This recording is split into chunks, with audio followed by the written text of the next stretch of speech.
guys, Solitaun here, playing some more Warframe. This is actually a Void Defense Tower 1. This is kind of what their end game is. Of course, this is only Tower 1, it goes up to Tower 4. So this is actually my first attempt at a Void Tower mission. They are rather difficult to do, and you have to have a little bit higher end game stuff to be able to pull them off with relative ease. And it was pretty fun, pretty enjoyable. There is a lot more loot drops and a lot more enemies in these than in regular defense missions, as you can tell. But Loki is actually the Warframe that is made up for late game. There are a few that are made up for late game, and Loki is definitely one of them because of his high survivability. He can cloak, not take any damage for quite some time, and be able to dish out quite a bit of damage with his melee cloak, which is actually a damage boosted attack. I am using an Amphis. It's probably one of my most favorite melee weapons I've tried so far. Again, I haven't tried all of them. I'm actually going through that process right now. And then I'm using the Latron as my main rifle. I love the Latron. It's not full auto, it's semi-auto, but it does a heck of a lot of damage, and you actually smack people in the face. As you can tell, most of this stuff here is just a field day, just to run through them all with my cloaked melee attack. There I didn't cloak for defensive purposes, I kind of cloaked for the damage bonus, not really defense purpose. But you can tell all the mods that I'm picking up that Void Tower defenses are a heck of a good time to get mods and a lot of other resources as well. You do get different mods in Voids. You get more of the uncommon mods that you would get in, say, a regular defense mission. You also have a chance to get blueprints for Prime Warframes, which are just better versions or better looking versions of their original Warframes, and Prime weapons, which are usually better versions of weapons themselves. Not all the time, but sometimes. Here we're just fighting a bunch of Corpus, which is fine. I have a staff, which is actually really well suited to fight Corpus because of the impact damage. The impact damage actually does bonus damage against shields, which Corpus pretty much just have shields as their health bar and not much health. So I take out their shields really quick, and then their health's just a piece of cake.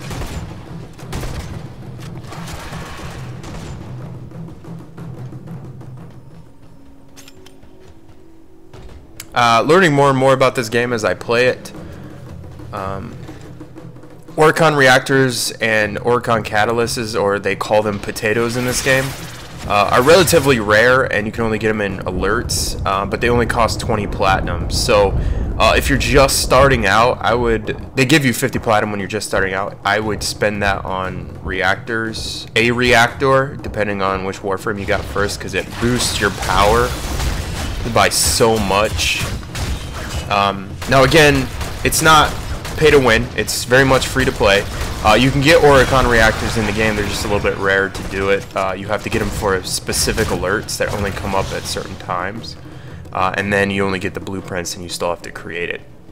While in the marketplace they're only 20 platinum, which is not that much. $5 is 75 platinum, so you can do the math from there. But a heck of a lot of fun a game. Farming is fun. Like, you don't feel like it's grindy. You are actually having fun as you're kicking these people's butts, and you feel very powerful as well.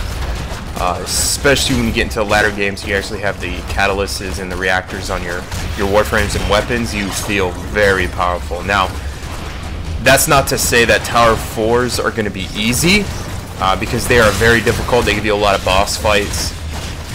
There's lots of YouTube videos out there of people playing Tower 4s, and man, they look chaotic. I'm always looking forward to the end game, but I don't want to rush to get there because I don't want to feel, like I get sick of this game anytime soon. I put probably 50 hours into it now. Still having a really good time with it.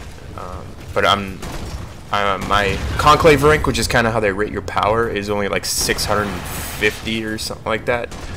You can actually get up to, I've seen as high as 1300. You could probably get higher than that.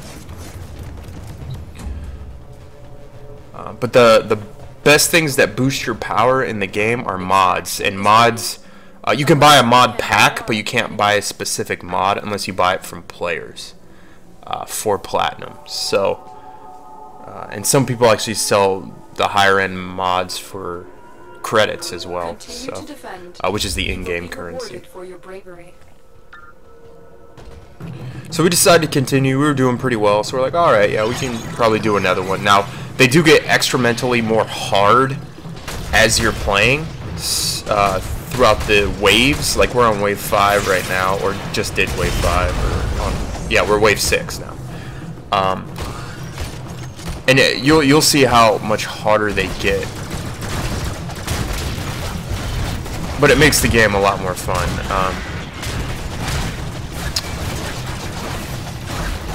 Now, if you start the game now, Loki is not actually a starting Warframe anymore. They changed it. I got in right before update 14. So I got to pick Loki as my starting Warframe, which I'm glad I did.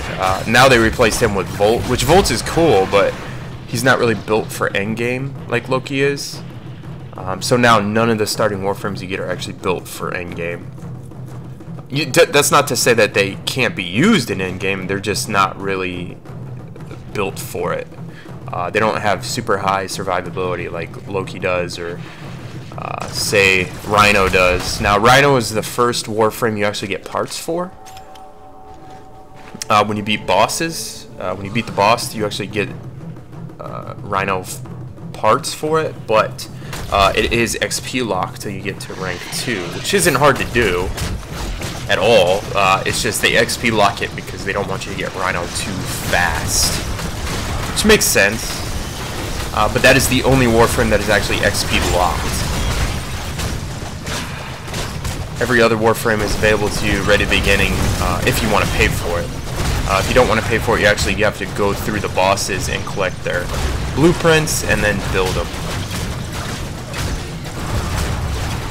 Which really isn't that big of a deal.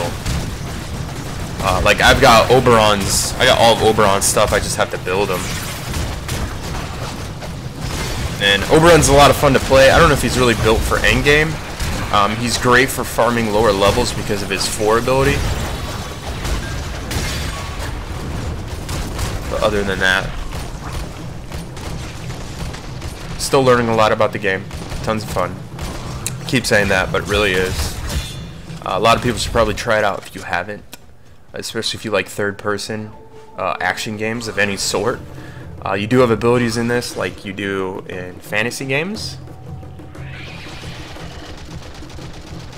But alright, getting back into the game that we're doing now, we are defending that tower that's right behind me.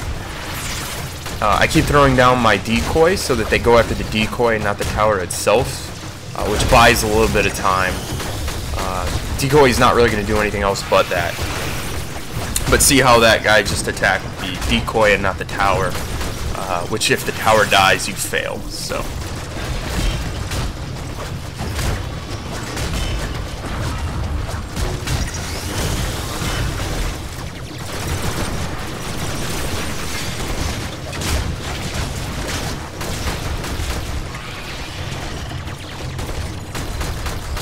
It does get rather chaotic here in a little bit, and you'll start seeing me use my ultimate ability or my number 4 ability, which they just call the ultimate, because it does change the course of battle depending if you use it correctly. But I mean, look at all these mods I'm picking up. It's fantastic, especially fusion cores. Need tons of those.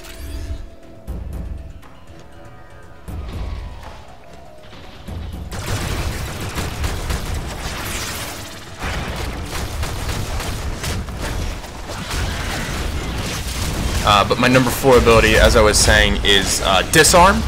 So if you're against opponents with guns, which we are, you can actually disarm them and they have to come into melee range to fight, which is a really good ability, especially at higher levels like this.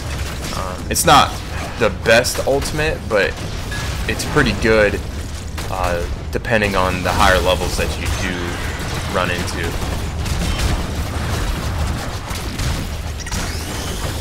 You did just see me use my jump attack with my Amphis, which is inherent electric attack, and it does do relatively high damage.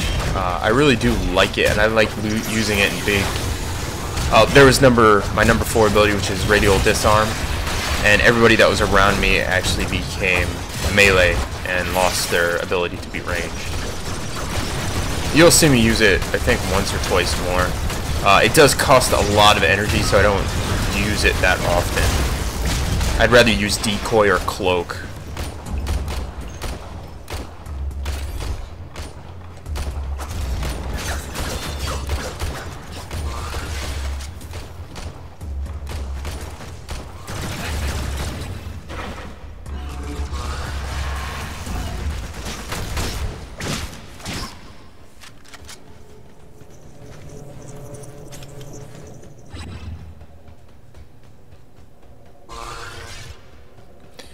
But when it comes to the free-to-play, I did put money into it, but everything you see I actually paid for with in-game credits. I did not buy any weapons or any power whatsoever. I pretty much just bought appearance items. My Sentinel I paid for with in-game currency and farming. My Amphis I paid for with in-game currency and farming. And my Solitaun, everything was in-game currency and farming. So I'm one of those guys that don't really like to buy things that I can actually get in-game. So, with the money, I just, or the platinum, I just used it for my appearance items. Oh, and an Oricon reactor. I did buy a reactor, because that was one of the tips that people say when you start off with your 50 platinum is to buy a reactor. At least one. You might want to buy an orator and orbital reactor and a catalyst. I did get a catalyst, but that was from an in-game login reward. So I didn't actually buy that. I actually got lucky and got that available to me of the in-game reward. Now this is when things go a little crazy. They start getting huge bosses in here. And here I'm going to use radial disarm again at some point. There it is. And so now everybody became melee. And now we can take care of them a little bit easier.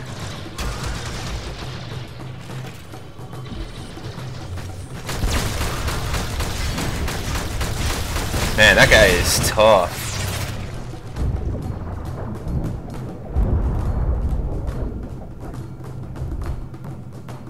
So here we go. This is wave 10, so I think this is our last wave.